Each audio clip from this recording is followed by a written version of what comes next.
चारों तरफ कोरोना की वजह से सब लोग बड़े निराश हैं और इस माहौल में एक छोटी सी आशा की किरण दिखाई दे रही है। कुछ देशों में प्लाज्मा टेक्नोलॉजी का इस्तेमाल किया गया विदेशों में और उसके नतीजे अच्छे आए। आपकी जानकारी के लिए बता दूं कि कोरोना से मुक्ति तो तभी मिलेगी जब इसका कोई वैक्सीन बन जाएगा। वैक्सीन लगाने से जैसे दूसरे कई सारे वायरस की जो बीमारियां होती हैं, अगर उसका वैक्सीन आप लगा लें तो वैक्सीन लगाने से वो बीमारी होती नहीं है। तो इससे मुक्ति तो तभी मिलेगी जब वैक्सीन मिल जाएगा। लेकिन इस वक्त हमारे सामने दो चैलेंज हैं। एक चैलेंज तो ये कि किस तरह से हम कोरोना को फैलने से रोकें। उसके लिए हम ये सब कर रहे हैं, लॉकडाउन कर रहे हैं, सोशल डिस्टेंसिंग कर रहे हैं, क्योंकि ये एक दूसरे से फैलता है, ताकि इसको फैलने से रोका जाए। दूसरा सबसे बड़ा चैलेंज है कि अगर किसी को कोरोना हो जाए तो वो सब लोग चाहते हैं कि ये वो व्यक्ति अस्पताल से ठीक होकर अपने घर वापस चला जाए, उसकी मौत ना हो। और ये देखा गया कि अगर उसमें कोई और बीमारी हो, जैसे डायबिटीज़ है, हार्ट प्रॉब्लम है, सांस की कोई बीमारी है, कैंसर की बीमारी है, तो फिर उसके जीवन के ऊपर संकट आ जाता है और अक्सर कई केसेस में उनकी मौत हो जाती है। ऐसे केसेस में जो सीरियस पेशेंट्स होते हैं उसमें अगर प्लाज्मा टेक्नोलॉजी का इस्तेमाल किया जाए तो उनके देखने में आया है कि उनके बचने के चांसेस बढ़ जाते हैं। ऐसा कुछ देशों में देखने को मिला। दिल्ली के हमारे कुछ डॉक्टर्स ने इसके ऊपर काफ़ी अध्ययन किया और इसका ट्रायल करने के लिए तैयारी शुरू की है। अच्छी बात यह है कि परसों हमने केंद्र सरकार से इसका ट्रायल करने के लिए परमिशन मांगी थी और परसों रात को हमें इसकी मिशन केंद्र सरकार से मिल गई है। और अब अगले 3-4 दिन के अंदर हमारे डॉक्टर्स इसका ट्रायल करेंगे और ट्रायल करके देखेंगे कि ये कितना सफल होता है। अगर ये इसमें सफलता मिलती है तो ये हमारे लिए एक अच्छी बात होगी, क्योंकि फिर हम सीरियस पेशेंट्स को की ज़िंदगी बचा पाएंगे। मौत होने से लोगों को एक तो मौत तो ज़िंदगी और मौत तो ऊपर वाले के हाथ में है। हम सब लोग कोशिश कर सकते हैं, लेकिन अभी ये अगर सक्सेसफुल होता है, सफल होता है, तो फिर लोगों के चांसेस बच जाने के चांसेस बढ़ जाते हैं। लेकिन अभी मैं साफ साफ कर दूं कि ये केवल ट्रायल स्टेज पे है और ये सफल होगा कि नहीं होगा ये अगले हमें 4-5 दिन के अंदर डॉक्टर्स जब ट्रायल करके देखेंगे तो पता चलेगा। ये टेक्नोलॉजी क्या है? इस टेक्नोलॉजी में जिस व्यक्ति को कोरोना एक बारी हो जाता है, वो जब ठीक होता है तो उसके शरीर में, उसके खून में एंटीबॉडीज़ डेवलप हो जाते हैं।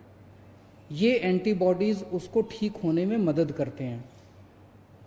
तो ऐसा व्यक्ति जो कोरोना से ठीक हो गया, उससे वो अपना रक्तदान करता है। उससे जैसे हम ब्लड डोनेशन करते हैं, ऐसे ही ठीक हुए कोरोना के व्यक्ति से रक्त लिया जाता है। 1 बोतल खून देता है वो, और उसमें से, उसके खून में से प्लाज्मा निकाला जाता है और वो प्लाज्मा को एनरिच किया जाता है और उस एनरिच्ड प्लाज्मा को किसी दूसरे पेशेंट में इंजेक्ट कर दिया जाता है। उसके पेशेंट में दूसरे पेशेंट में जो भी बीमार है उसमें डाल दिया जाता है। तो उसके नए पेशेंट में वो प्लाज्मा के एंटीबॉडीज़ चले जाते हैं और उसके अंदर ठीक होने वाले एंटीबॉडीज़ डेवलप हो जाते हैं। तो इस तरह से ये टेक्नोलॉजी काम करती है। हम सब लोग प्रार्थना करते हैं कि हमारा ये ट्रायल सक्सेसफुल हो। अगर सक्सेसफुल होता है तो इससे एक उम्मीद बंधेगी। और भी कुछ राज्य, जैसे मुझे पता चला है केरला, महाराष्ट्र वगैरह इसके ऊपर काम कर रहे हैं और मैं उम्मीद करता हूं कि सबके प्रयास इस बारे में सफल हों। दिल्ली में लगभग 57 के करीब हम लोगों ने कंटेनमेंट जोन्स बनाए हैं। जैसे मैं रोज़ बताता हूँ, कंटेनमेंट जोन वो हैं जहाँ पे हमें 3 या 3 से ज़्यादा, अगर किसी कॉलोनी के अंदर हमें या किसी गली के अंदर 3 या 3 से ज़्यादा कोरोना के मरीज मिलते हैं तो उसको हम चारों तरफ से कॉलोनी को सील कर देते हैं। वहाँ के रहने वाले लोगों को बाहर नहीं आने देते और बाहर के लोगों को अंदर नहीं जाने देते, ताकि बीमारी बाहर ना फैले। और तो वहाँ पे फिर हम ऑपरेशन शील्ड चालू करते हैं, जिसके अंदर उस एरिया का सैनिटाइजेशन करते हैं उस एरिया। तो ऐसे कंटेनमेंट जोन्स के अंदर क्या क्या किया जाता है, इस बारे में अभी कई सारी गलतफहमियां हैं। क्योंकि मेरे पास बहुत सारे फ़ोन आते हैं, बहुत सारे मैसेजेस आते हैं, और अक्सर मैसेज ये आता है कि सर हमारे एरिया को कंटेनमेंट जोन तो बना दिया, लेकिन अभी तक हमारे यहाँ पे कोई भी सैंपल लेने नहीं आया हमारा।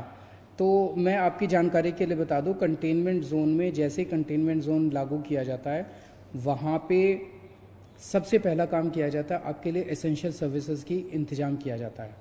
तो आपके एरिया को सील कर दिया, और वहाँ पे आपके जो सील किया बाउंड्री के ऊपर आपके लिए सब्जी वाले का, दवाई वाले का, इसका सबका इंतज़ाम किया जाता है। पुलिस वाले व्हाट्सएप ग्रुप बनाते हैं, व्हाट्सएप ग्रुप के अंदर आप लोग लिखते हैं कि हमें ये वाला सामान चाहिए, वो वाला सामान आपको मुहैया कराया जाता है। तो एक पहला काम किया जाता है, एसेंशियल सर्विसेज का इंतज़ाम किया जाता है। एक काम किया जाता है, सैनिटाइजेशन किया जाता है पूरे एरिया का। जो मशीनें मैंने बताया था, उन मशीनों के ज़रिए उस एरिया को पूरे को सैनिटाइज किया जाता है।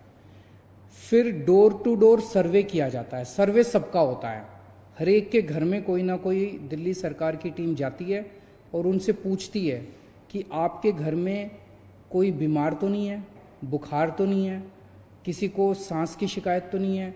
तो जो कोरोना के सिम्टम्स हैं वो पूछते हैं कि आपको कोई ये सिम्टम्स तो नहीं है। ये सर्वे 100% लोगों का होता है।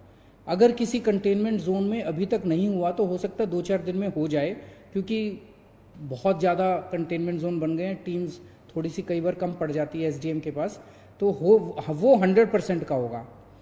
जो लोग सिम्टम्स मिलते हैं जिन लोगों के कोरोना के, उन लोगों का केवल सैंपल लिया जाता है। तो लोग ये उम्मीद ना करें कि किसी भी, परसों मैंने एक खबर पढ़ी थी जिसमें एक एरिया के कंटेनमेंट जोन के लोग कह रहे थे कि जी हमारे यहाँ तो एक भी आदमी का सैंपल नहीं लिया गया। और तो जब उनके पास गए तो उन्होंने कहा हमारे यहाँ सर्वे करने तो आए थे, सैंपल लेने नहीं आए। तो सैंपल सबका नहीं लिया जाता है, और इसके अच्छे असर पड़ रहे हैं, क्योंकि दिलशाद गार्डन का हमने देखा कि किस तरह से वो 15-20 दिन हो गए और वहाँ पे कंटेनमेंट जोन में अब एक भी केस नहीं आया। वसुंधरा एनक्लेव में 15 दिन के करीब हो गए इसको भी कंटेनमेंट जोन को बने हुए, अब एक भी केस नहीं आया। खिचड़ीपुर की 3 गलियों को लॉक किया था हम लोगों ने, सील किया था, कंटेनमेंट जोन बनाया था, वहाँ से भी एक भी केस नहीं आया।